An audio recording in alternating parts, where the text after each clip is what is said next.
Sebelum persilakan kepada pemateri, saya perkenalkan. Nama lengkapnya adalah Zulkifli Yunus, SAG, Sarjana Agama. Dia adalah lulusan Sarjana Agama ya, pada jurusan Ilmu Hadis Universitas Islam Negeri Alauddin Makassar. Selama S1 dia menerima beasiswa program tafsir hadis khusus tahun 2014. Nah, sebelum itu dia menempuh pendidikan pesantren di pesantren Ar-Rahman, Kabuloang, Sulawesi Barat.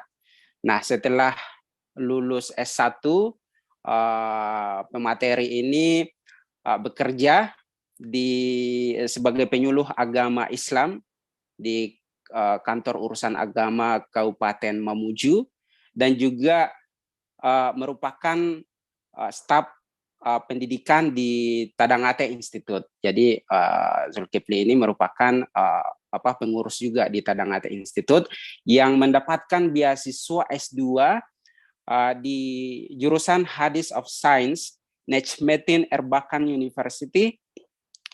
Dia adalah awardee of YTB tahun 2021. Jadi ini perkenalan singkat pada beliau. Jadi skema seminar kita malam ini yaitu pemaparan materi dari narasumber atau speaker tentang informasi beasiswa Turki, dan kita bisa memberikan pertanyaan apakah lewat chat, bisa lewat langsung juga bicara melalui raise hand, karena apalagi jumlah kita tidak terlalu banyak di sini, dan atau saya yang memberikan pertanyaan juga dengan model wawancara atau talk show lah itu istilahnya. Jadi bagaimana pemateri? Siap ya? Sudah tersambung pemateri?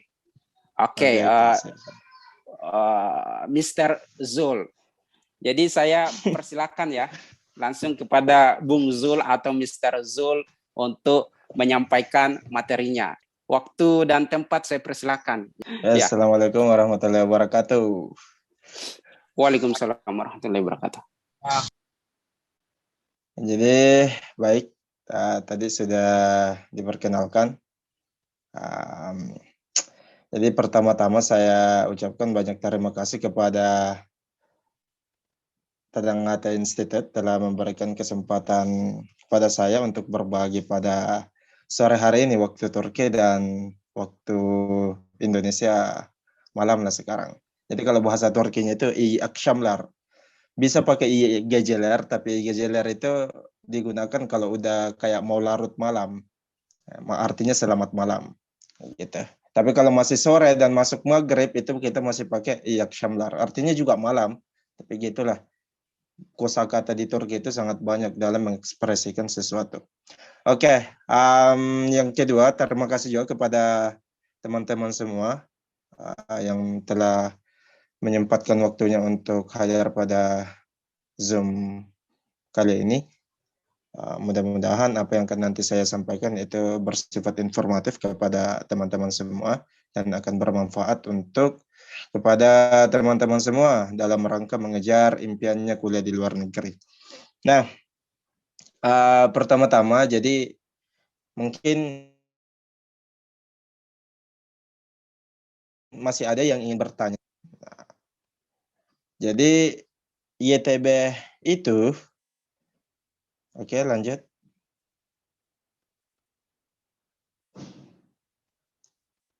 Slide kedua. Ya. Slide kedua, oke lanjut.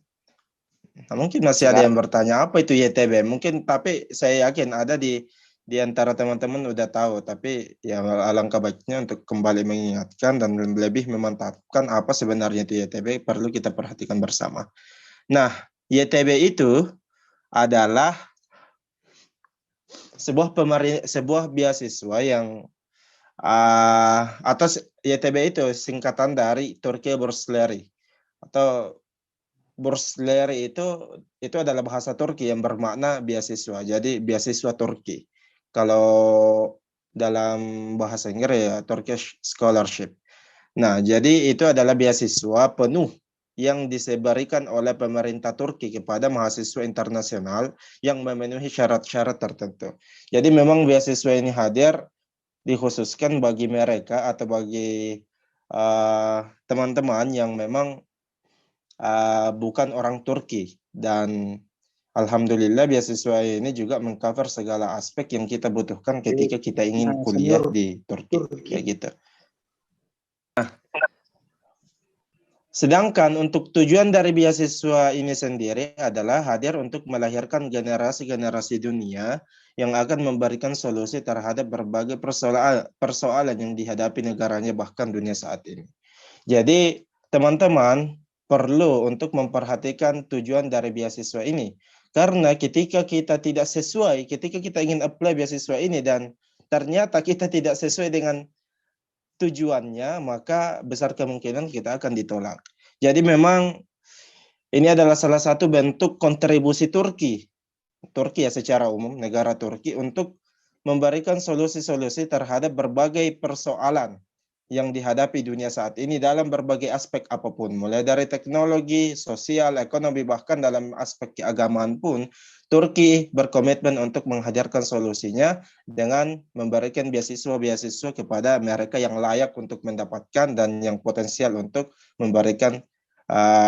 memberikan solusi terhadap masalah-masalah yang ada sekarang ini. Nah, kayak gitu. Lanjut.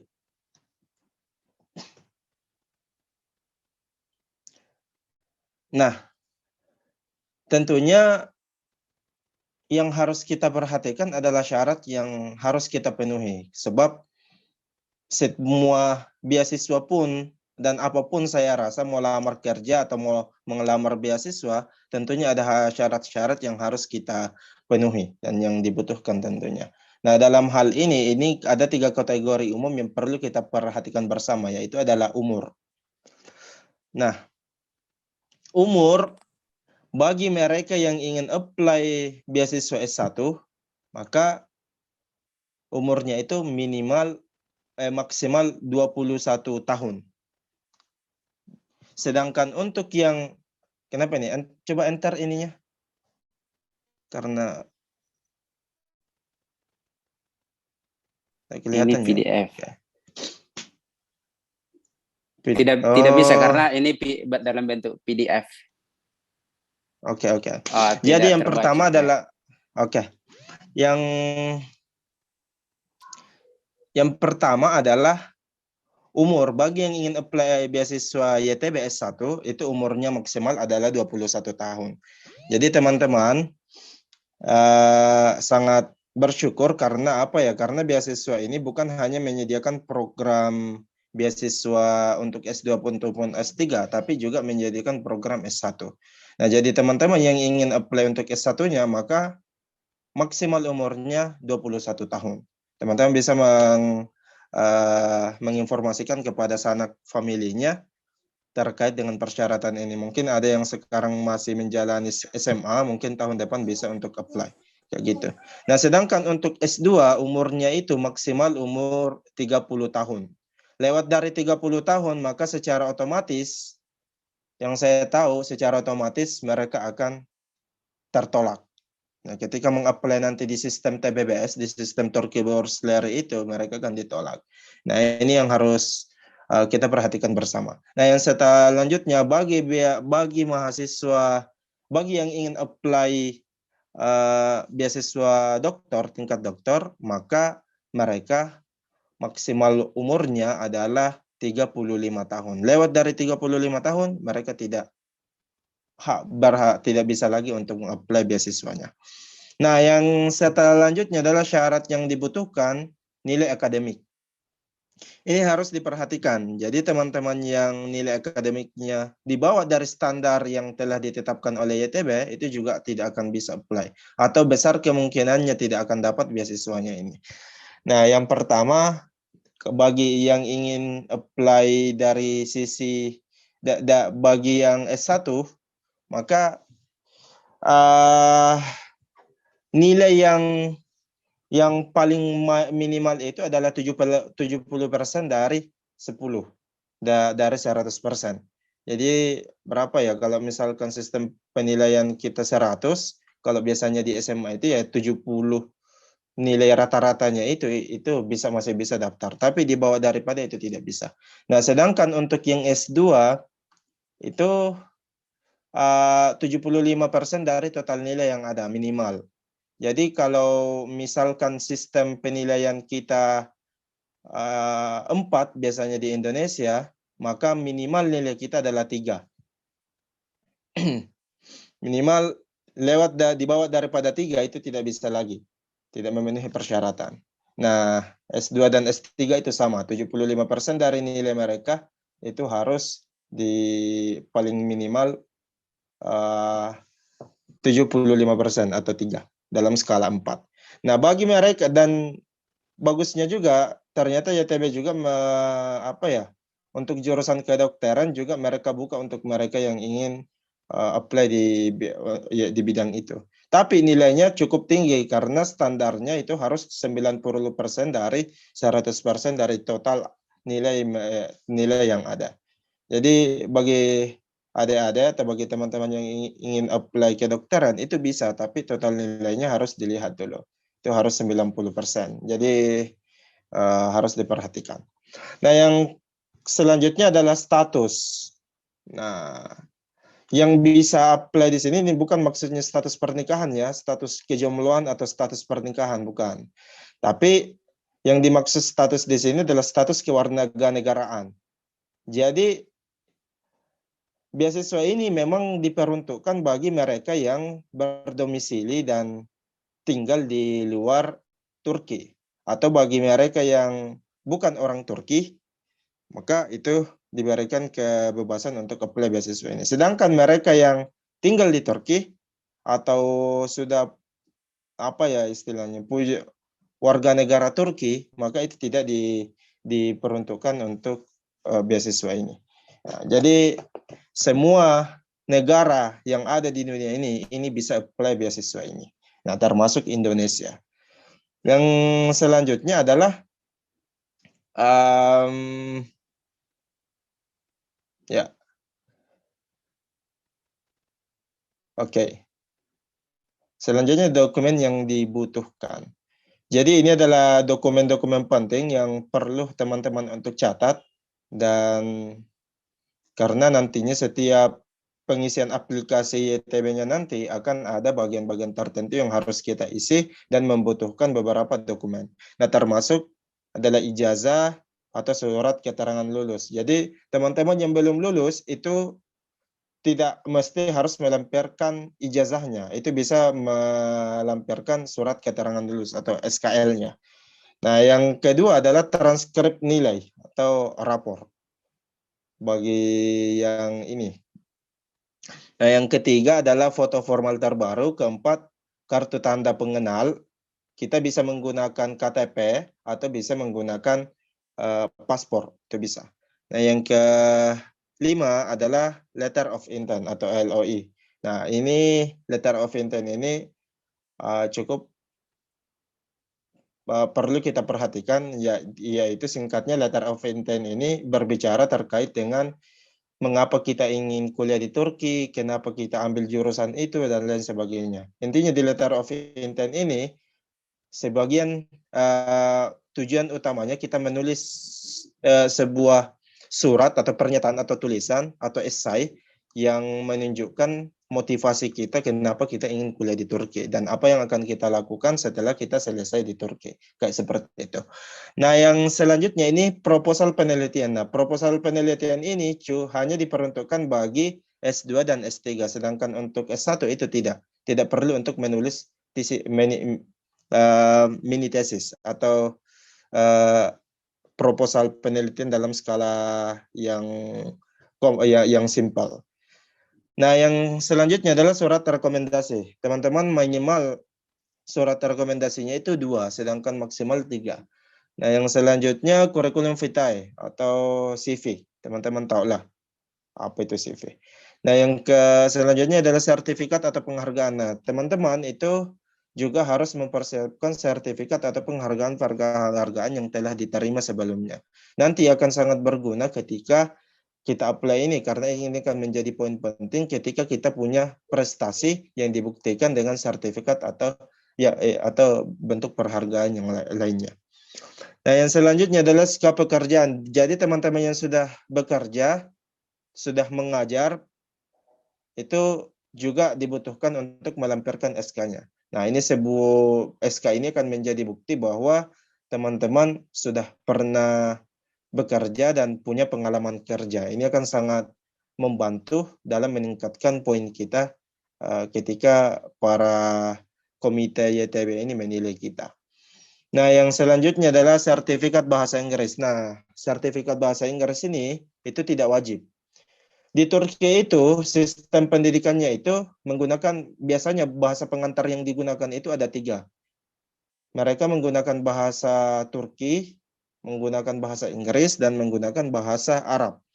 Nah, kalau jurusan kita ternyata menggunakan bahasa pengantar bahasa Turki, maka kita tidak wajib melampirkan bahasa Inggris. Tapi kalau misalkan jurusan kita menggunakan bahasa pengantar Inggris, maka kita wajib melampirkan sertifikat Inggris. Misalkan TOEFL, TOEFL, TOEFL, TOEFL, IELTS, GRE, dan lain sebagainya.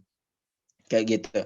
Nah, sedangkan untuk yang bahasa Turki, teman-teman, kalau memang bahasa pengantarnya bahasa yang akan digunakan di perkuliahan nanti terkait dengan jurusan teman-teman yang ambil, maka teman-teman akan menjalani kursus bahasa Turki selama 1 tahun, 1 tahun kayak gitu. Jadi tidak wajib menggunakan bahasa Inggris jika jurusan yang kita tuju itu bahasa pengantarnya adalah bahasa Turki atau bahasa Arab. Oke, lanjut.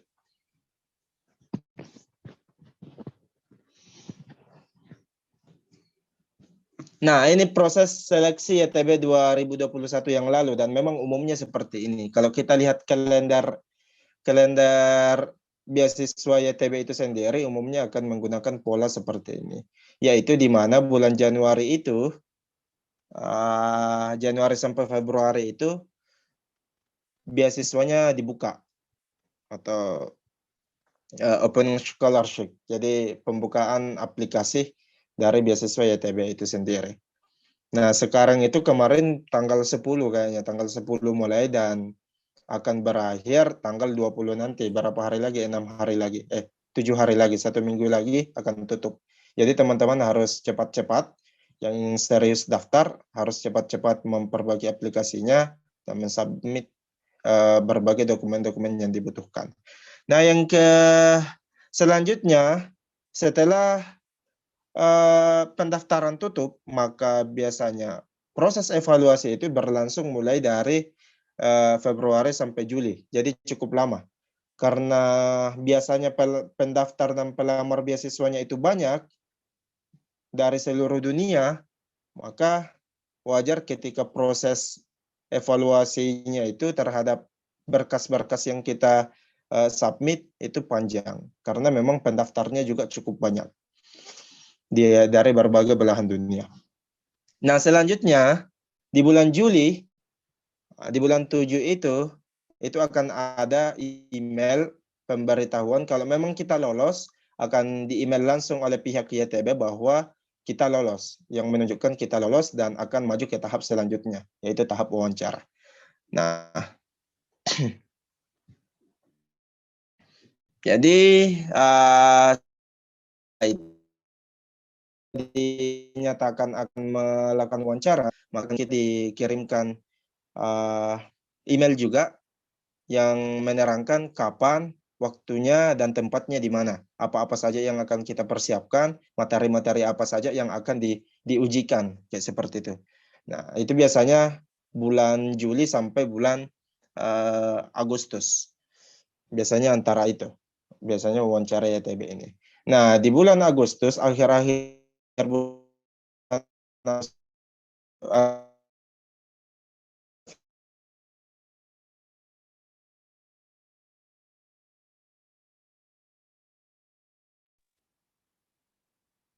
Halo?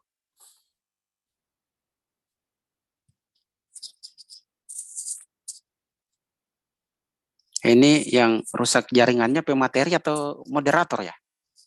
Yang lain? Untung kita kalau apply beasiswa ini, yaitu mulai dari bulan 1 sampai bulan 8. Ya, 8 bulan lah sampai pada tahap akhirnya sampai seperti itu. Kayak gitu.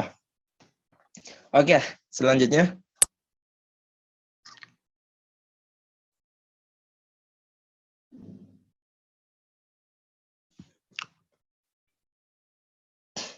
Nah, apa ini? Coba dibawa lagi,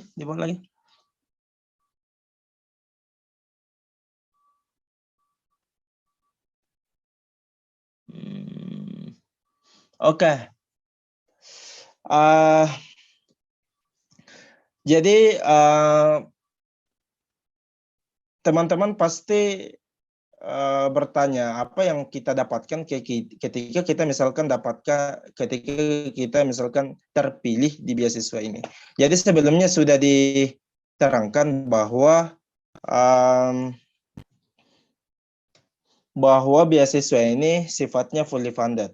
Jadi teman-teman tidak usah khawatir terhadap kehidupan teman-teman ketika misalkan terpilih di beasiswa ini. Semuanya sudah terjamin. Mulai dari uang tunjangan bulanan, teman-teman setiap bulan itu akan diberikan uang. Otomatis di akhir bulan itu akan dikirimkan uang. Uang bulanan, tunjangan bulannya akan kita gunakan untuk hidup di Turki. Beli makanan dan lain sebagainya. Nah sekarang itu, kemarin di awal-awal saya datang itu untuk S2 itu senilai 1.100 TL.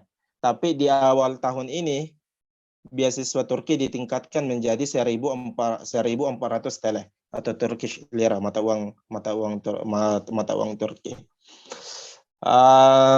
Sedangkan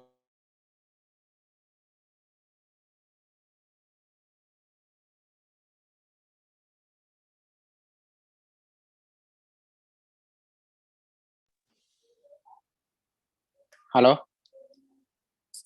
lah untuk kita gunakan hidup di Turki, bahkan kita bisa gunakan uang itu, kita bisa tabung uang itu untuk keperluan lain. Sebelum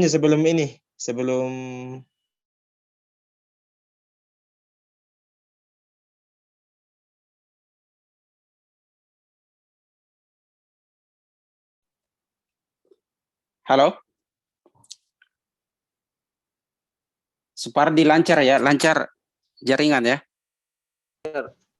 Lancar ya, berarti di Turki nih yang agak lambat nih jaringan di Turki kayaknya nih. Kayak musim salju. Gimana pemateri? Lanjut. Oke. Jadi ini ya, kini ini kan menjadi pertimbangan teman-teman dan saya rasa sebuah kesempatan yang harus kita ambil. Mengapa kita harus ambil beasiswa Turki ini? Jadi ada beberapa alasan. Yang pertama adalah gimana?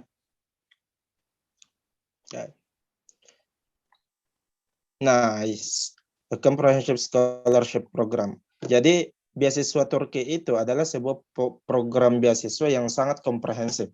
Jadi berbagai aspek dia biayai. Dari aspek gini, tunjangan bulanan yang sudah saya sebutkan tadi, yang tentunya teman-teman tunjangan bulanan itu bahkan lebih kita gunakan hidup di Turki itu. 1.400 lira itu bagi mahasiswa S2 itu sangat banyak. Bahkan teman-teman bisa tabung untuk digunakan pergi umrah ke Mekah. Apalagi Turki dan Mekah itu biaya umrahnya ke sana itu sangat tidak terlalu mahal. Dan berbagai hal yang ingin teman-teman mau jalan-jalan ke sana, ke Kapadokia, mau ke mana-mana di Turki dengan menggunakan uang tunjangan itu sangat cukup seperti itu.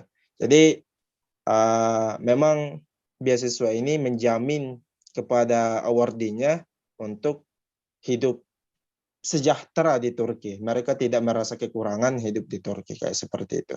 Sehingga tunjangan bulanannya pun mereka sudah perkirakan bahwa mereka akan cukup digunakan di sini. Seperti itu. Nah, yang selanjutnya adalah apa yang akan kita dapatkan ketika teman-teman berhasil mendapatkan beasiswa ini, maka itu akan otomatis kita diterima di kampusnya. Jadi tidak usah mikir apakah kita harus ujian lagi untuk masuk kampus, itu tidak. Secara otomatis kita akan diterima di kampus dan seluruh biaya perkuliahan kita itu ditanggung. Jadi selain dari uang bulanan itu, juga seluruh biaya perkuliahan kita itu ditanggung oleh pemerintah Turki. Jadi mulai dari semester 1 sampai selesai, itu ditanggung tanpa memungut biaya apapun. Bahkan ada banyak hal yang bisa kita dapatkan, misalkan makan di kantin-kantin kampus itu sangat, bagi mahasiswa itu sangat sangat murah. Ada diskon tertentu bagi mahasiswa seperti itu.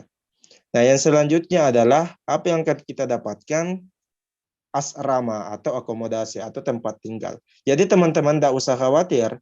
Mungkin bertanya kalau sampai di Turki kita mau tinggal di mana, apakah kita harus sewa rumah atau apakah kita harus sewa asrama? Tidak.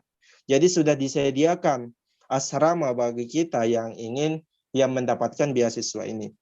Baik itu asramanya bersifat KYK atau asrama pemerintah. Hayır hocam. Evet, çünkü şimdi anlatıyorum. Tamam. Tamam. Çöp var mı? O zaman çöpü de sonra var. Tamam. Teşekkürler hocam. Tamam.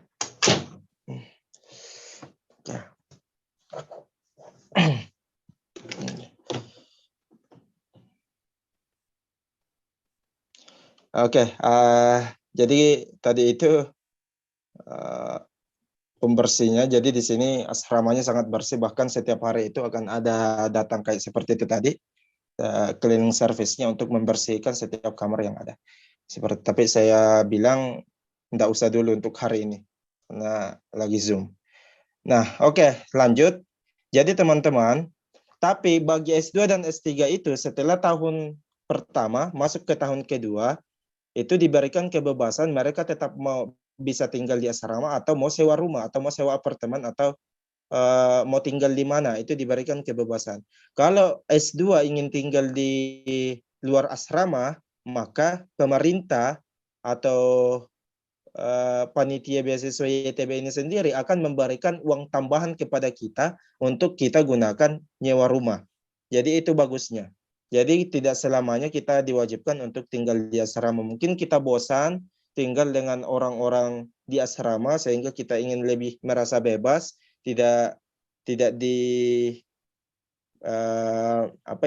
diatur-atur jadwal baliknya ke asrama, jam segini buka, jam segini tutup. Nah, teman-teman mungkin ingin tinggal di luar, cari rumah atau sewa apartemen, maka pemberi beasiswa ini itu sangat membolehkan. Tapi setelah masuk tahun kedua atau setelah 1 tahun berlalu di Turki, itu kita diberikan kebebasan seperti itu. Nah, kalau kita ingin memutuskan tinggal di rumah atau dia menyewa apartemen, maka mereka akan memberikan uang tambahan kepada kita yang cukup untuk kita gunakan nyewa apartemen kayak seperti itu. Itu bagusnya. Tapi itu dikhususkan cuma S2 dengan S3, sedangkan untuk S1 itu tidak boleh. Mereka akan selamanya tinggal di asrama, tapi itu free atau semuanya gratis, tenang saja. Jadi di asrama itu makanannya ditanggung, kita makan 2 kali sampai 3 kali dalam sehari, kayak seperti itu. Nah, yang selanjutnya adalah tiket pesawat. Jadi teman-teman tidak usah khawatir, tiket pesawat kita itu ditanggung oleh beasiswa ini. Tapi tiket pesawatnya itu hanya keberangkatan pertama dan keberangkatan terakhir atau kepulangan kita setelah studi. Jadi kalau mungkin teman-teman ingin pulang misalkan tahun pertama dan masuk tahun kedua, ingin pulang di tahun kedua, maka itu tidak ditanggung oleh YTB. Tapi teman-teman harus menggunakan biaya sendiri karena yang ditanggung YTB itu adalah pada saat keberangkatan pertama kita, yaitu di tahun pertama dan pada saat kita lulus studi atau kita sudah mau balik ke Indonesia, sudah ingin ini. Maka dalam konteks itu sudah tidak, itu akan mendapatkan tanggungan tiket pesawat dari YTB itu sendiri. Nah, yang selanjutnya yang kita bisa dapatkan adalah health insurance. Jadi kita akan mendapatkan asuransi kesehatan, sehingga teman-teman kalau misalkan di Turki sakit, mungkin karena cuacanya yang kurang bersahabat, yang kurang terbiasa dengan kita, yang cuacanya dingin dan lain sebagainya, maka kita bisa ke rumah sakit dan itu gratis.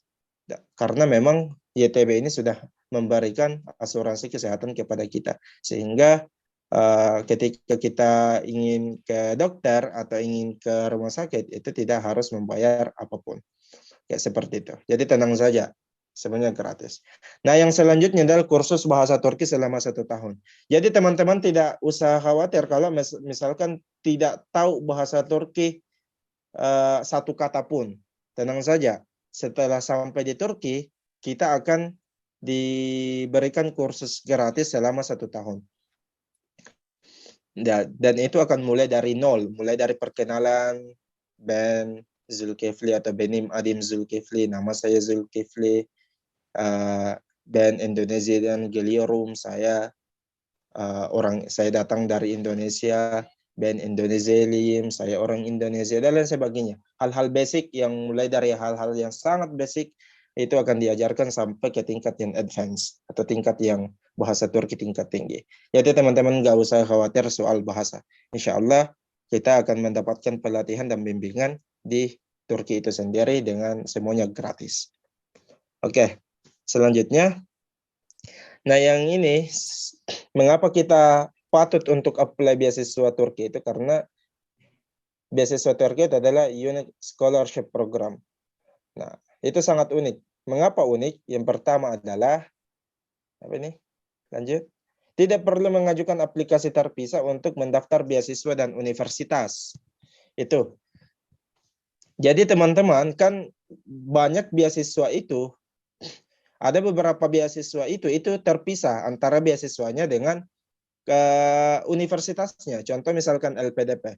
LPDP, kalau teman-teman daftar LPDP dan dapat beasiswa LPDP, itu tidak otomatis teman-teman diterima di kampus tujuan.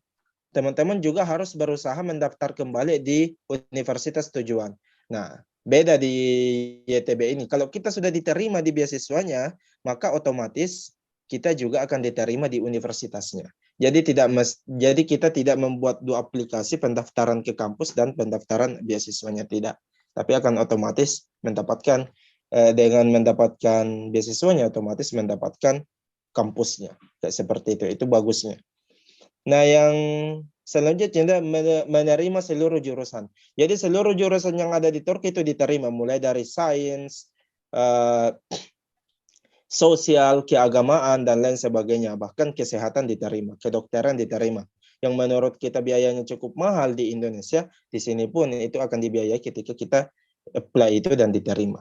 Jadi teman-teman seluruh jurusan teman-teman tidak usah khawatir, insya Allah itu akan ada dan disediakan di beasiswa ini. Nah, selanjutnya adalah akan ditempatkan pada universitas terbaik di Turki. Nah, ini juga bagusnya karena kita tahu pendidikan di Turki itu sama tingkat dengan pendidikan yang ada di Eropa secara umum, dengan metode pembelajarannya, alat-alat pembelajaran di sini, media-media pembelajarannya itu yang terintegrasi dengan sistem teknologi dan lain sebagainya. Nah, ini semua fasilitas-fasilitas itu akan kita dapatkan. Dan semua itu, teman-teman tidak usah khawatir, mungkin bertanya, nanti kita kalau dapat beasiswa ini akan ditempatkan di universitas yang ranking seratusan. Tidak. Kita sudah di ini 50 ranking terbaik, universitas terbaik di Turki itu kita akan ditempatkan di salah satunya sesuai dengan jurusan kita dan sesuai dengan yang pas dengan jurusan kita. Kayak seperti itu. Ya, enggak usah teman-teman khawatir, insya Allah akan dapat univ terbaik di Turki kalau memang lolos beasiswa ini. Kayak gitu. Nah, pendampingan untuk seluruh kebutuhan awardee. Jadi teman-teman setelah dinyatakan sudah dapat email, teman-teman lulus nih, maka secara otomatis pun teman-teman akan diberikan pembimbing atau semua ya kayak gitu. Ada staf khusus dari YTB yang akan menangani kita. Seluruh keluhan kita, seluruh masalah kita bisa mengadu ke sana.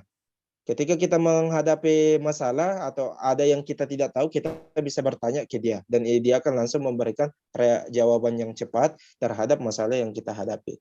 Baik sebelum kita berangkat maupun apalagi setelah kita di Turki. Jadi teman-teman tidak usah khawatir kalau misalkan di sini punya masalah, misalkan ditilang. Ya di sini mungkin misalkan di sini ditilang. Nah, kita tidak tahu mau bagaimana. Nah, kita bisa menghubungi staf khusus yang ditunjuk oleh YTB untuk menangani kita. Jadi teman-teman seluruh masalahnya di sini itu kita bisa mengadukan kepada dia. Jadi tidak usah khawatir. Nah, selanjutnya keuntungan yang bisa kita ambil ketika kita apply beasiswa ini adalah ini. Kita tahu bahwa Turki itu adalah pusat atau peradaban dari ilmu pengetahuan. Jadi Turki itu karena kalau secara lokasi ya dia berada di dataran Anatolia. Dataran Anatolia itu mulai dari sebelum Masehi itu sudah menjadi tempat di mana orang-orang hidup dan memiliki peradaban. Sehingga di sini itu bukan hanya peninggalan-peninggalan Islam yang bisa kita temukan, tapi peninggalan-peninggalan Romawi, Persia itu sangat banyak di Turki. Sehingga teman-teman tidak hanya bisa mempelajari sejarah-sejarah Islam, Turki Utsmani, Seljuk, dan lain sebagainya, tapi juga bisa mempelajari sejarah-sejarah Romawi di sini dengan melihat peninggalan-peninggalan yang ada. Dan masih banyak lagi teman-teman kalau soal itu. Nah di Turki sendiri, di samping dari peradabannya yang maju juga ada banyak sekali yang bisa tempat-tempat wisata yang bisa kita temukan. Nah kayak di gambar ini, jadi yang ini tarian-tarian ini namanya tarian Sufi. Mereka itu bahkan berjam-jam bisa cuma kayak begini berputar-putar saja kayak begitu. Nah, itu banyak sekali. Nah, yang selanjutnya ini ada Kapadokia yang lagi viral itu, teman-teman bisa mengunjunginya di sini dengan menggunakan beasiswa Turki itu sangat cukup kita gunakan untuk melancong ke kemana-mana. Bahkan Kapadokia teman-teman ingin ke sana itu sangat cukup. Nah, ada yang kayak ini, oke lanjut. Itu keuntungan yang bisa kita temukan di sini. Nah, selanjutnya adalah apakah Anda yang diinginkan? Pertanyaannya itu. Kita yang diinginkan oleh beasiswa ini ya ini tadi. Coba tunjukkan semua. Oke. Nah, jadi teman-teman bisa lihat persyaratannya, statusnya, nilai akademik yang dibutuhkan kayak seperti itu. Oke, ini saya sudah jelaskan tadi. Lanjut.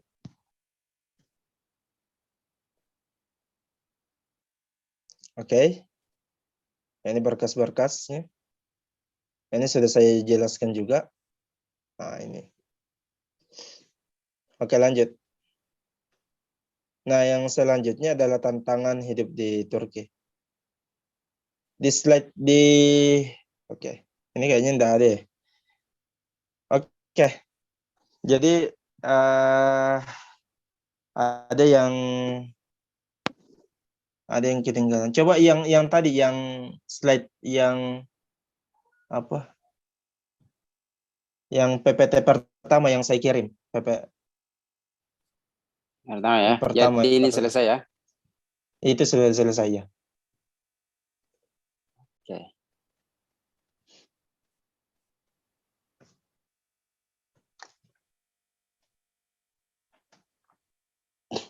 Nah juga saya ingin menggambarkanlah sedikit apa ya, tantangan yang akan kita hadapi. Jadi bukan hanya enaknya saja.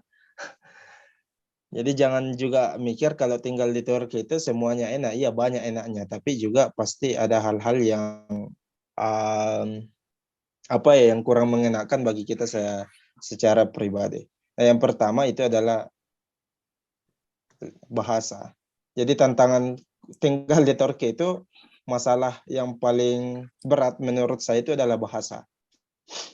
Bayangkan saja kita tinggal di negara orang dan kita tidak tahu bahasanya dan kita baru mulai belajar bahasanya. Nah, itu kan sangat sulit sekali.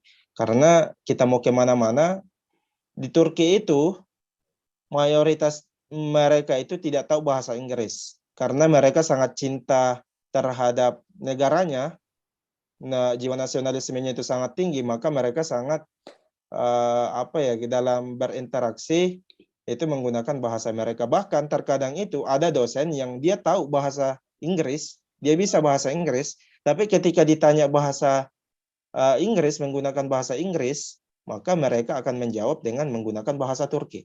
Itu saking tingginya jiwa nasionalisme mereka terkait dengan hal-hal negaranya.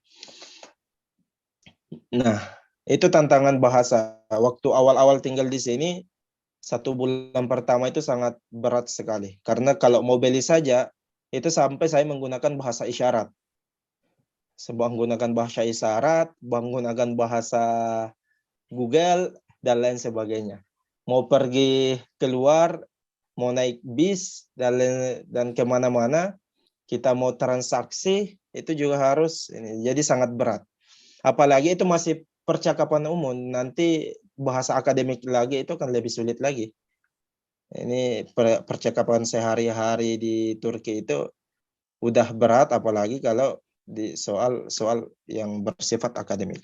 Tapi insya Allah kalau dari tahun pertama itu, dari bulan pertama itu sampai sekarang saya sudah 4 bulan, itu sudah jauh lebih baik. Artinya kalau untuk pergi beli, keluar kemana-mana, ya alhamdulillah sudah bisa menggunakan bahasa-bahasa yang sehari-hari, sehingga tidak terlalu bingung ketika kita ingin berkomunikasi dengan orang-orang Turki. Seperti itu. Jadi yang kendala yang ini juga adalah keluarga. Kenapa keluarga? Ya gitulah. Kemarin saya waktu 2 bulan pertama di sini itu sakit, dan itu sangat berat. Apalagi makanannya di sini itu tidak seperti dengan makanan kita di Indonesia, sehingga sangat berat. Nafsu makan sudah tidak ada, disuguhkan roti, nah bagaimana caranya bisa makan? Seperti itu. Nah, dalam hal itu ya ini, kita teringat keluarga, seandainya kita hidup bersama keluarga, akan mudah, makanan kita akan lebih enak, kita bisa request makanan ini dan itu dan lain sebagainya. Kayak gitu. Juga banyak teman-teman yang sampai balik setiap tahun itu balik ke Indonesia gara-gara ini rindu sama keluarganya. Kayak gitu. Nah, yang selanjutnya adalah baper. Ini banyak teman-teman di sini yang mengalami hal ini. Jadi dunia percintaan itu di mana-mana ada.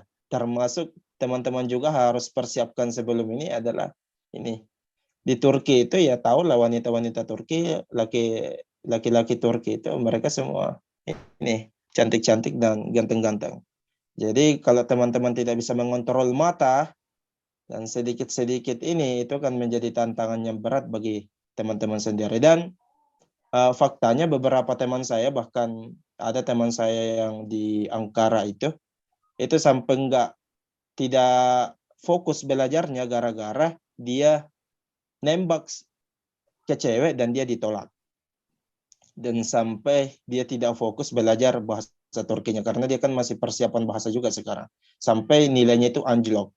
Nah, itu hal-hal seperti ini yang juga di Turki itu bisa menjadi tantangan bagi kita yang yang kurang ininya, bagi saya yang kurang motivasinya untuk belajar. Jadi siap-siap kayak seperti itu. Nah, yang selanjutnya adalah culture-nya. Jadi budaya Turki dan budaya Indonesia itu sangat berbeda. Mulai dari makanannya, tata keramanya itu berbeda-beda. Jadi kalau misalkan di sini paling sulit bagi saya itu adalah makanannya. Karena di sini proteinnya itu ya enaklah kita makan daging dan lain sebagainya. Tapi kalau untuk karbohidratnya, kayak misalkan roti, kentang, itu kan kita tidak biasa di Indo. Kita biasanya makan nasi. Nah, ini yang menjadi tantangan tersendiri untuk saya untuk bertahan selama 4 bulan ini. Bahkan teman-teman saya bilang, udah biasakan aja makan makanan Turki. roti dengan ini dan lain sebagainya. Saya bilang saya sudah 4 bulan ini mencoba untuk membiasakan, tapi masih belum biasa-biasa. Masih tetap sama, bahkan tambah buruk saya rasa. Ya gitu. Jadi tantangannya di sana. Jadi memang kalau apalagi kalau tinggal di asrama, karena di asrama itu makanan diatur, itu kita tidak terlalu bebas memilih makanan, sehingga agak-agak sulit untuk itu. Tapi kalau kita nantinya sudah tinggal di rumah, itu sudah enak karena kita bisa masak sendiri. Kita bisa buat makanan yang kita inginkan.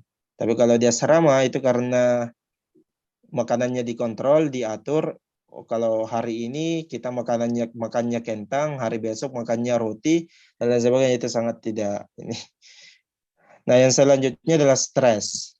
Ya, pastilah belajar di sini itu belajar hal-hal yang baru, lingkungan baru, bahasa Turki yang menurut saya lumayan sulit lah. Nah, ini yang terkadang membuat kita stres. Apalagi kita penerima beasiswa, jadi harus sudah dibuatkan target tertentu oleh pemerintah Turki, ya harus nilainya harus segini. Jadi harus kita dipacu untuk terus belajar dan belajar agar nilai yang telah dipatokkan itu bisa kita capai, kayak seperti itu. Jadi dalam menjalani proses itu tentunya banyak hal-hal yang membuat kita stres. Oke, lanjut. Nah, tips dan trik oke, di bawahnya lagi. Nah, ini terakhir, tips dan triknya di atas. Oke. Ini yang sering kali teman-teman yang gagal mengapply beasiswa ini adalah di tahap pemberkasan itu terkadang tidak mengisi bagian-bagian secara lengkap. Jadi teman-teman harus isi persyaratan secara lengkap. Yang kedua adalah terjemahkan dokumen penting. Dalam penerjemahan ini hanya 2 saja yang penting, yaitu adalah ijazah dengan transkrip nilai. Itu yang penting untuk diterjemahkan ke dalam bahasa Inggris. Yang lain itu sertifikat maupun SK itu tidak wajib untuk diterjemahkan. Yang selanjutnya adalah upload CV yang menarik, upload sertifikat atau award, dan jelaskan kegiatan sosial, rekomendasi dari akademisi atau tokoh, buat letter of intent yang meyakinkan, buat proposal tesis yang relevan. Nah, hal-hal ini sepertinya menjadi kunci di tahap pemberkasan kalau teman-teman ingin memenangkan beasiswa ini. Nah, yang di tahap wawancara sendiri yang harus teman-teman perhatikan adalah bawa berkas yang diupload. Jadi semuanya ini nanti semua yang kita unggah di sistem pendaftaran itu akan diminta untuk dibawa pada saat wawancara. Sehingga teman-teman harus mempersiapkannya. Jangan sampai pada saat nanti ditanya mana berkas ini, teman-teman tidak punya berkas itu. Jadi harus menyiapkannya dengan baik. Nah, yang selanjutnya mengingat karena pandemi, jadi sebenarnya kalau yang normalnya itu wawancara itu diadakan di Jakarta atau di Banda Aceh. Tapi karena pandemi sudah 2 tahun terakhir ini wawancara beasiswa YTB itu dilakukan dengan online. Jadi pastikan ketika wawancara dilakukan online itu kestabilan elektronik teman-teman dan koneksi internetnya itu harus baik. Jangan sampai pada saat wawancara malah terputus. Nah, ini kasus juga dengan teman saya yang kemarin, yang di tahap wawancara itu ternyata koneksi internetnya buruk sehingga proses wawancaranya itu tidak berjalan dengan baik, putus-putus. Nah, itu yang harus diperhatikan. Nah, yang selanjutnya adalah kuasai LOI, tesis, sertifikat, dan aktivitas sosial. Karena pertanyaan-pertanyaan di wawancara itu tidak terlepas dari hal ini. LOI kita, tesis kita, dan sertifikat dan aktivitas sosial yang kita terangkan di pendaftaran sebelumnya. Nah, yang selanjutnya prediksi soal-soal yang akan ditanyakan. Nah, jadi teman-teman harus sering-sering lihat pertanyaan-pertanyaan yang sering muncul, dan itu bisa kita tahu dengan sering membaca blog-blog para awardee atau melihat konten-konten YouTube dari awardee sebelumnya. Nah, yang selanjutnya latihan jauh hari sebelum interview dalam bahasa Inggris. Jadi teman-teman harus ketahui bersama bahwa interview itu dilakukan menggunakan bahasa Inggris atau menggunakan bahasa Arab, tapi normalnya itu umumnya itu menggunakan bahasa Inggris. Sehingga teman-teman harus sudah mempersiapkan jawaban-jawabannya dengan menggunakan bahasa Inggris. Saya yang merasa bahasa Inggris saya yang pas-pasan, sehingga jauh-jauh hari sebelum wawancara itu dilaksanakan, saya sudah latihan di rumah. Kayak seperti itu. Nah, yang selanjutnya adalah ada faktor X. Jadi jangan terlalu mengandalkan merasa pintar dan lain sebagainya. Ada saja yang harus kita perhatikan di luar daripada itu. Dalam hal ini ya kita tentunya harus perbanyak berdoa di waktu mustajab. Banyak-banyak berdoa. Karena kalau teman-teman sudah merasa, oh saya sudah bagus, pasti saya diterima. Ini saya punya banyak aktivitas sosial, LOI saya bagus, tesis saya bagus, pasti saya diterima. Belum tentu. Jadi dalam hal ini banyak berdoa, mudah-mudahan akan dilancarkan dan dimudahkan. Nah, yang selanjutnya adalah minta doa dan ridho orang tua, keluarga, ustadz, guru, dan kiai. Ini sangat penting. Karena kita yang beragama Islam sangat percaya bahwa doa mereka itu tidak ada tabir antara Tuhan, antara Allah Subhanahu wa taala. Nah, yang selanjutnya perbanyak ibadah, sedekah, dan berbakti kepada orang tua. Ini menjadi faktor X lain yang menurut saya sangat membantu atau yang menjadi kunci utama dalam kelulusan kita. Nah, yang selanjutnya adalah baca wirid tertentu dengan niat dimudahkan proses seleksi. Jadi sedikit dari informasi, kemarin waktu saya sudah dinyatakan masuk tahap wawancara, saya bahkan setiap sudah sholat fardu itu membacakan Al-Fatihah, dan saya niatkan bahwa bacaan Al-Fatihah itu saya kirimkan kepada pewawancaranya nanti, dan mudah-mudahan saya dimudahkan dengan ini, dengan bacaan wirid ini. Bahkan setiap 5 waktu, setiap sholat 5 waktu saya baca itu. Kayak gitu. Jadi saya yang anak pesantren ya percaya dengan tawasul seperti itu. Oke. Jadi yang paling penting Berarti terakhir, bisa diajar wiridnya ya? Boleh. Yang terakhir itu temukan mentor yang tepat untuk mereview aplikasi sekaligus saran untuk wawancara. Ini yang paling penting. Jadi teman-teman cari yang menurut kita bisa untuk melihat aplikasi kita untuk memberikan kritik dan sarannya. Itu kan lebih bagus, yang lebih berpengalaman dan sebagainya. Oke. Sudah.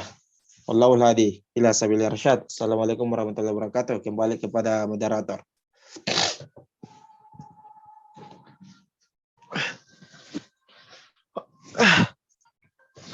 Panjang ya. Mute. Nggak kedengaran. Sorry. Oke, luar biasa pemaparan materinya. Kita akan masuk di sesi tanya jawab. Di sini sudah ada raise hand Hasniati. Yang mana Hasniati? Kok tarik lagi? Ya, Hasniati. Silakan bertanya. Aktifkan kameranya.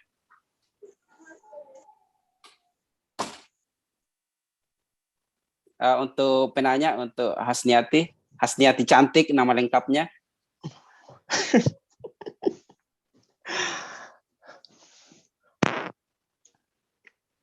Gimana Hasniati? Mungkin ada masalah ya. Saya persilakan kepada Mbak Kurnia dulu untuk bertanya. Silakan Mbak Kurnia untuk diaktifkan kameranya. Oke, sebelumnya mohon maaf Kak. Tidak apa-apa saya nonaktifkan kameraku. Oh iya, oke. Ya, oke. Oke. Semoga suaraku kedengaran jelas ya Kak. Jelas. Oke, terima kasih untuk kesempatannya. Izin bertanya terkait dengan persyaratan YTB Kak. Karena kan kebetulan saya kemarin itu masih menyicil untuk mengisi aplikasinya. Dan ada beberapa kendala. Yang pertama itu karena ijazah. Karena kebetulan saya kemarin wisudanya itu bulan September. dan setelah itu saya langsung ke tempat lain untuk belajar bahasa Inggris, jadi belum sempat ambil ijazah.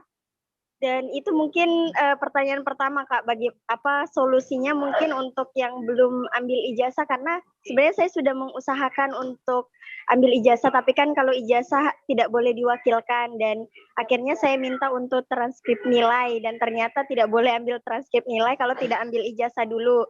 Dan akhirnya saya minta SKL, dan katanya SKL sudah tidak bisa diminta kalau udah ada ijazahnya keluar, kayak gitu. Jadi kendalanya di ijazah, tapi waktu wisuda kemarin karena kebetulan saya salah satu perwakilan yang wisuda offline, jadi saya dapat sertifikat yang bertuliskan bahwa saya cum laude dengan IPK sekian. Itu apakah itu bisa menggantikan ijazah saya di S1? Itu pertanyaan pertama. Kemudian yang kedua, terkait ijazah sama ijazah.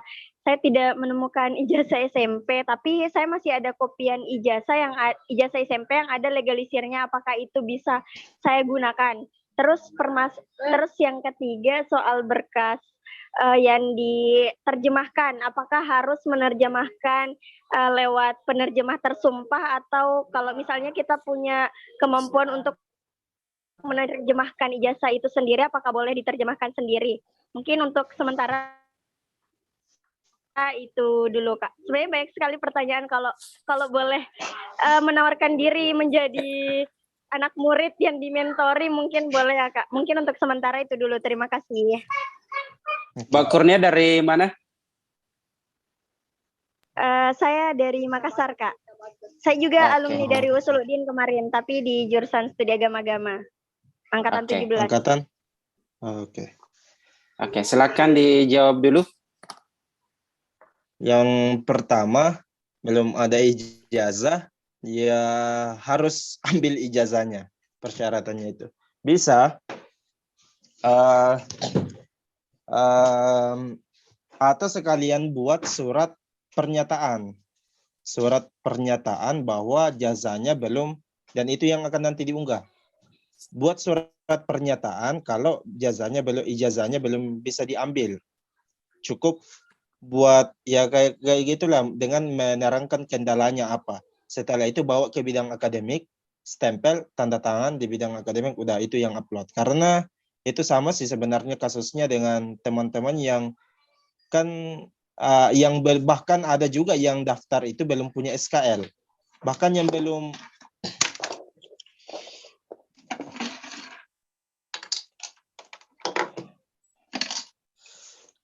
Oke ya, ini datang.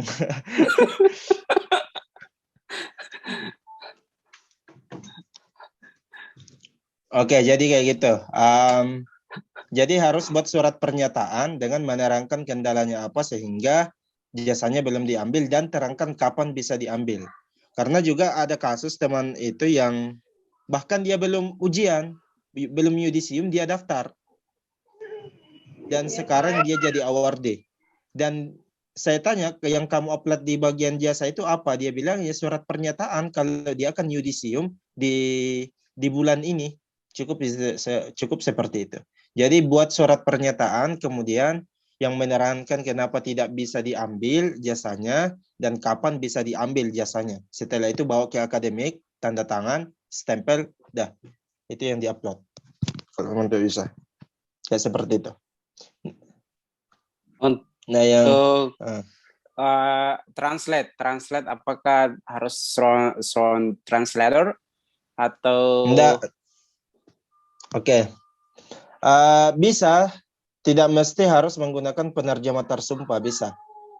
Tapi teman-teman akan kerja 2 kali karena kalau untuk mengirimnya untuk mengisi aplikasinya itu sendiri, itu tidak diwajibkan untuk menggunakan penerjemah tersumpah, bisa dengan terjemahan kita sendiri. Tapi kalau memang nanti teman-teman dinyatakan lulus, itu karena jasa yang kita terjemahkan itu nanti akan dibawa ke Kemenkumham, dan Kemenkumham itu tidak akan memberikan stempel atau tidak akan melegalisir translate kita itu kalau tidak menggunakan jasa penerjemah tersumpah. Kayak seperti itu. Jadi kan gini, nanti teman-teman itu di Turki, kita akan kembali membawa jasa kita ke Turki dan akan menyerahkan hasil terjemahan kita ke universitas yang kita tuju. Nah, itu tidak akan diterima ketika misalkan jasa kita itu dalam bentuk jasa Indonesia, berbahasa Indonesia. Juga tidak akan diterima dalam bentuk berbahasa Inggris, sehingga kita harus mentranslate-nya lagi ke dalam bahasa Turki. Nah, di mana tempat mentranslate ijazah kita ke dalam bahasa Turki, itu nanti di Turki.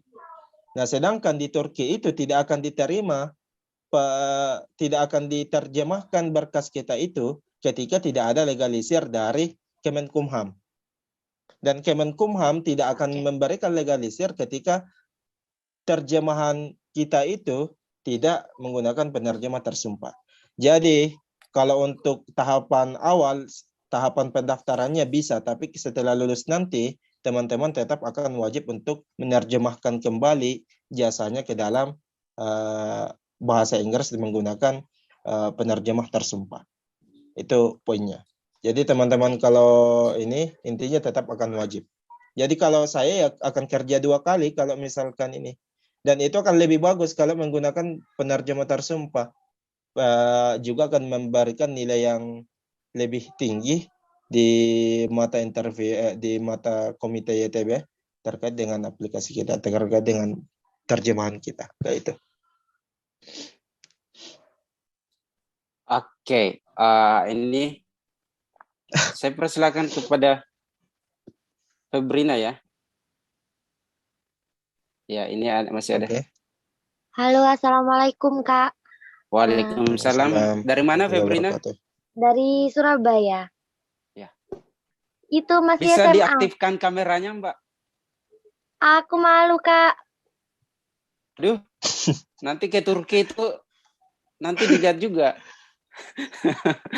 Ya nggak apa-apa kalau nggak bisa. Tapi kalau bisa diaktifkan silakan. Kalau tidak bisa ya nggak apa-apa. Silakan. Nah, itu kan saya masih SMA kelas 3. Terus Ya. kan tadi kakaknya kan bilang kalau maksimal yang ikut apa umurnya ya Kak ya? Yang 20 tahun itu loh Kak ya. Yang bisa. Nah, sebelum aku ikut seminar ini kan udah pernah ikut seminar kayak gini. Terus kan rata-rata bilangnya kayak gitu juga gitu. Berarti minimnya berapa sih Kak? Kalau bisa minimalnya? Iya. Okay. Kan umurku masih 17 tahun, berarti nggak bisa ya kalau habis lulus SMA. Aduh, kok ngegas. Iya. Paling mudanya syaratnya berapa dan paling tuanya boleh daftar beasiswa itu berapa? Ya, silakan. Ya. Oke. Paling mudanya tidak ada paling mudanya. Kalau di umur 17 sudah dapat ijazah SMA itu udah bisa apply. Yang dibatasi itu adalah nilai umur maksimalnya 21. Kalau lewat dari 21 itu udah tidak bisa. Tapi kalau dibawa dari 21 itu masih bisa apply-nya. Meskipun di umur 15 kalau udah dapat jasa SMA itu bisa. Beneran ya Kak? Iya. Beneran.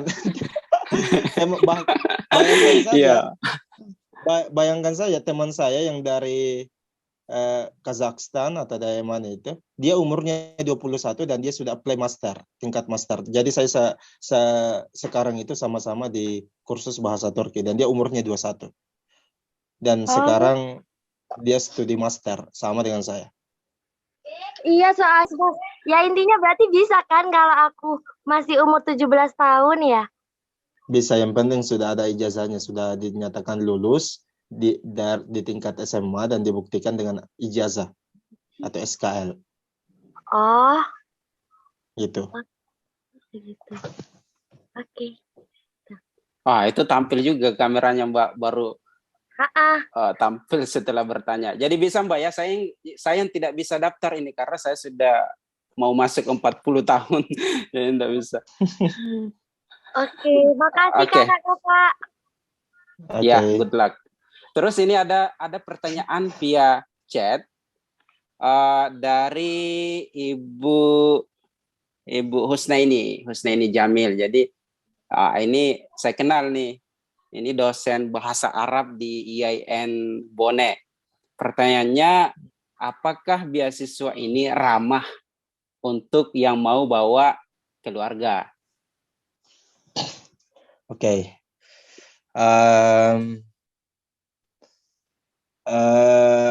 Yang pertama, beasiswa ini tidak menanggung keluarga. Jadi untuk yang ingin bawa keluarga, ya harus untuk membiayai keluarganya harus menggunakan biaya pribadi. Kalau dari beasiswa ini sendiri itu tidak ada biaya khusus untuk keluarga. Tapi insya Allah beasiswa ini kalau bersama keluarga dan tidak banyak anak itu bisa kok cukup kok untuk digunakan untuk menanggung biaya hidup di sini. Kayak seperti itu. Makanya kayak misalkan ada beberapa di sini yang bawa keluarganya. Misalkan ada yang mahasiswa S3 itu sebentar lagi insya Allah bulan 8 ini akan selesai dan akan kembali ke Indo. Dia tinggal bersama istrinya dan 2 anaknya. Nah, di sini. Jadi dia menggunakan beasiswa itu, uang tunjangan itu untuk hidup bersama. Jadi insya Allah bisa kok untuk digunakan. Dan insya Allah setelah kursus bahasa Turki ini bulan 7 atau bulan 9 ini saya juga mau bawa istri ke sini. Dan saya sudah hitung-hitung uang yang diberikan pemberi beasiswa ini cukup untuk saya gunakan untuk hidup bersama istri. Kayak seperti itu. Kalau untuk biaya khusus kepada keluarga tidak ada, tapi insya Allah cukup kalau selama tidak sampai 5 anak kayaknya ya kalau kita mau ini. Seperti itu. Iya, 2 anak lah. Nanti Kalau pulangnya baru 6. Insya Allah masih. Terus saya tambahkan itu bisa kerja kah? Misalnya suami bisa kerja atau istri bisa kerja di Turki, atau kita sendiri sebagai mahasiswa S1, S2 atau S3 bisa kerja atau ada yang kerja di sana? Oke, dari pemberi beasiswa ini, YTB itu sendiri itu mengharamkan kita bekerja. Mereka mewajibkan untuk fokus belajar. Jadi kalau sampai ketahuan bekerja, ini akan dapat sanksi dari YTB. Tapi banyak teman-teman yang melanggar itu. Kayak misalkan bahkan teman saya ada, dia orang Jakarta, sama-sama kota juga sekarang itu, dia sambil bekerja. Bahkan sekarang dia bekerja di 2 perusahaan. Tapi dia kan online kerjanya. Dan kalau bisa sembunyi-sembunyi ya bisa. Bahkan ada teman saya, orang Kirgistan, itu teman kelas saya, dia beasiswa dokter, dia sambil kerja soalnya anaknya 5 dan bawa istri ke sini dan anaknya 5, makanya dia sering kerja lembur kayak gitu. Jadi bisa bekerja, tapi jangan sampai ketahuan oleh pihak YTB, itu aja syaratnya. Oh. Tapi jadi bisa kerja bisa kan? sembunyi-sembunyi. Bisa lah. Kalau untuk pasangan bisa kerja, tidak jadi masalah. Makanya, tapi itu juga yang masalahnya di sini harus tahu bahasa Turki. Kalau mau pasangannya mau bekerja harus tahu bahasa Turki, bisa diikutkan bahasa Turki dulu. Oke. Begitu. Jadi aman, bagus. Terjawab ya, Bu Husna ini. Ini ada satu lagi. Ada yang mau bertanya?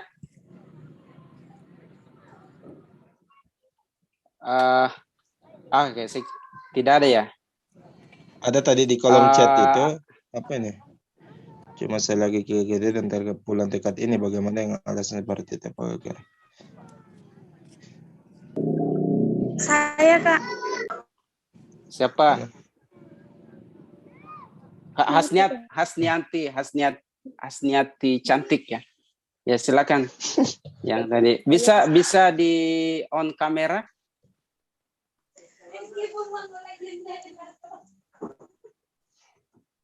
Halo? Halo, Kak. Ya, silakan. Kedengaran. Bisa diaktifkan kameranya? Ya, baik. Bismillahirrahmanirrahim. Ada kendala sedikit. Oh iya, enggak apa-apa. Ya. Ya. Pertanyaan saya begini, Kak.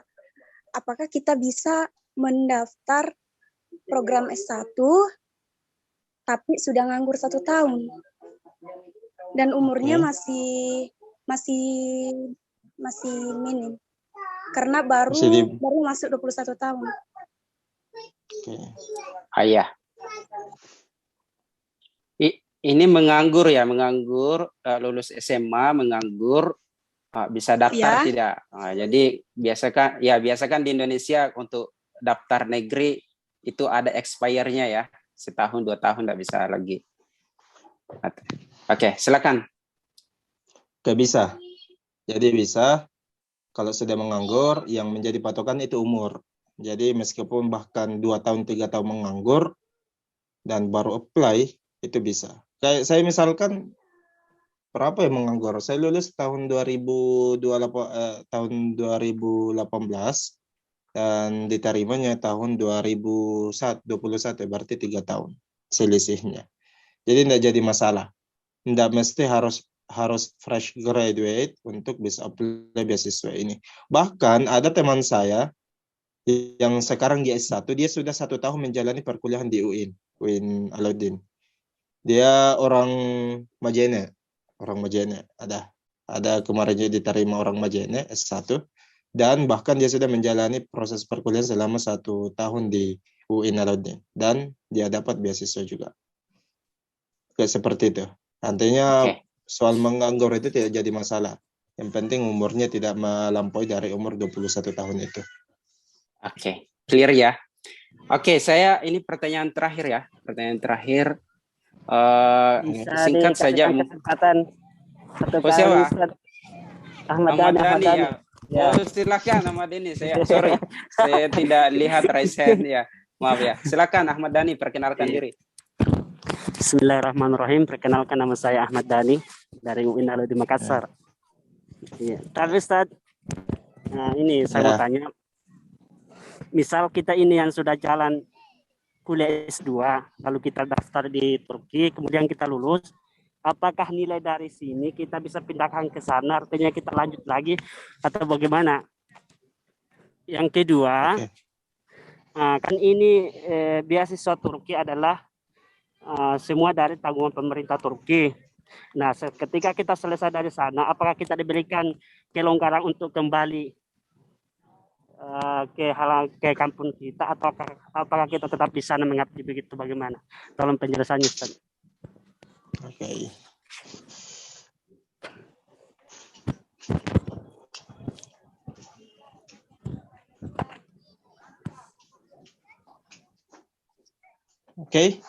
Sudah? Ya, silakan. Silakan dijawab. Oke, jadi apakah bisa transfer nilai? Tidak bisa. Jadi teman-teman ketika dinyatakan lulus untuk beasiswa ini, maka teman-teman harus mulai dari perkuliahan awal. Tidak ada istilah transfer nilai.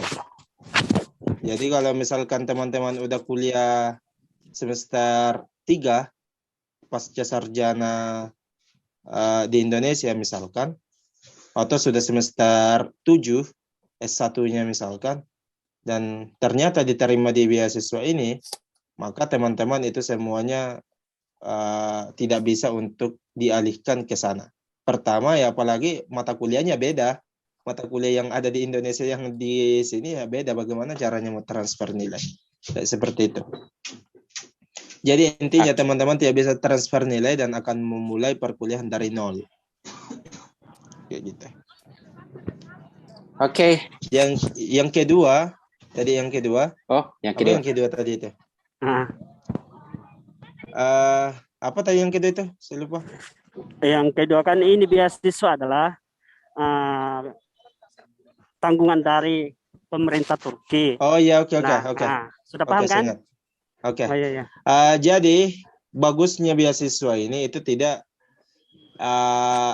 menekankan kita harus wajib kembali ke Indonesia maupun tidak diwajibkan untuk tinggal di Turki. Jadi teman-teman kalau mau kembali ke Indonesia untuk mengabdi di Indonesia itu diberikan kebebasan.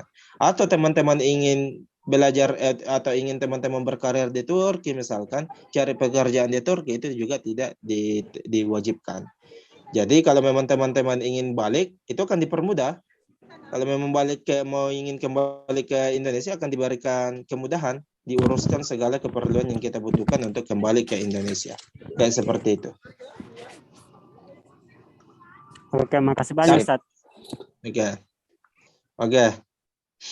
Oke, ya terakhir ya. Mungkin butuh jawaban singkat saja. Kira-kira menurut pemateri beasiswa Turki ini gampang atau susah untuk dilolosi? Karena katanya ini banyak pendaftarnya. Jadi ya. Ya menurut saya susah-susah gampang. Ya menurut saya dengan melihat perjuangan saya selama ini sudah 2 tahun berjuang untuk mendapatkan beasiswa itu berarti bahwa untuk saya secara pribadi itu sulit. Bahkan beberapa teman-teman itu juga udah 2 kali sampai 3 kali daftar dan baru lolos. Karena ya gitulah, ada banyak hal. Apalagi regulasi terkait dengan beasiswa ini setiap tahun itu berubah. Ada tambahan dan makanya dan saya lihat sekarang itu semakin selektif. Beasiswa ini sangat selektif sekarang. Bahkan kemarin bayangkan saja saingan kita itu rata-rata itu sudah ada yang sudah mempunyai surat rekomendasi dari profesor-profesor yang ada di Turki. Jadi dari sisi itunya, jadi pendaftar di sini sangat kompetitif. Itu yang membuat salah satu faktor membuat beasiswa ini agak sulit. Tapi tidak mustahil, karena ketika kita bagus, maksudnya ya dalam berbagai aspek dan memang sesuai dengan kriterianya, insya Allah juga akan dapat. Nah, dan yang juga membuat beasiswa ini agak tidak mudah karena dibatasi kuota. Yang saya tahu saya kayak misalkan dan kotanya tidak banyak. Setahu saya misalkan di LPDP itu kan kotanya ya lumayan banyak lah, ratusan bahkan ini. Dan bahkan ada juga yang bilang kalau di LPDP ya tidak ada pembatasan kota kalau selama memenuhi persyaratan sesuai yang diinginkan oleh penyeleksi, insya Allah akan dapat. Kalau ini tidak, karena memang dibatasi. Jadi hanya tidak setiap tahun itu tidak mencapai 100 awardee, hanya 50, 60, dan itu sudah mencakup dari jenjang S1 sampai jenjang S3 dari berbagai jurusan. Ya kayak misalkan tahun ini yang diterima di jurusan keagamaan itu cuma 4-5 orang. S1 ada S1 1-2 orang kayaknya, S2. Kalau untuk jurusan jurusan saya sendiri itu cuma 1 orang, cuma saya untuk tahun ini. Tahun lalu tidak ada. Tahun 2019 ada 1 orang. Kayak seperti itu. Jadi jadi menurut saya agak sulit, mudah-mudah sulit. Bilang orang Turki ya kolay-kolay zor. Artinya ya teman-teman, tapi saya ini jangan putus asa. Karena kemarin saya waktu daftar di tahun 2020 saya juga gagal. Akhirnya saya rombak, saya perhatikan, teliti baik-baik, evaluasi aplikasi saya, dan alhamdulillah tahun 2021 saya dapat. Kayak seperti itu. Jadi butuh usaha, apalagi teman-teman yang merasa kurang bahasa Inggrisnya, itu yang modal utama itu bahasa Inggris. Karena itu akan menjadi basic kita, mulai dari pendaftaran yang mengisi formulir itu harus menggunakan bahasa Inggris, sampai kepada tahap wawancara juga menggunakan bahasa Inggris. Jadi sedikit demi sedikit. Artinya teman-teman jangan pernah menyerah, gagal 1, 2 kali, 3 kali, tidak jadi masalah bagi saya. Bahkan ada awardee itu sampai 18 kali gagal dan akhirnya dia dapat beasiswa. Jadi tidak jadi masalah gagal itu. Intinya selalu memperbaiki diri. Gitu sih menurut saya. Oke, saya kira sudah cukup untuk seminar kita malam ini, karena kita dibatasi waktu. Mungkin teman-teman ada pertanyaan yang belum sempat disampaikan, bisa dipantau terus media sosial Tadangata Institute, bisa juga di situ ditemukan kontaknya pemateri. atau bisa juga ke depan akan ada seminar-seminar lain yang akan diadakan oleh Tadangate Institute. Jadi sebagai kesimpulan ya saya bisa sampaikan bahwa memang untuk daftar beasiswa ini banyak persyaratan, banyak usaha yang harus kita lakukan dan bisa bilang sulit walaupun bisa juga dibilang mudah dibandingkan dengan beasiswa yang lain. Jadi tidak apa-apa sulit, yang penting salah satu yang lolos di situ adalah teman-teman peserta seminar online beasiswa Tadangate.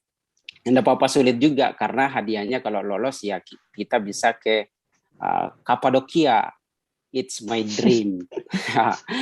Oke teman-teman, terima kasih atas partisipasinya. Tapi sebelum kita tutup, itu di kolom chat itu ada link absen.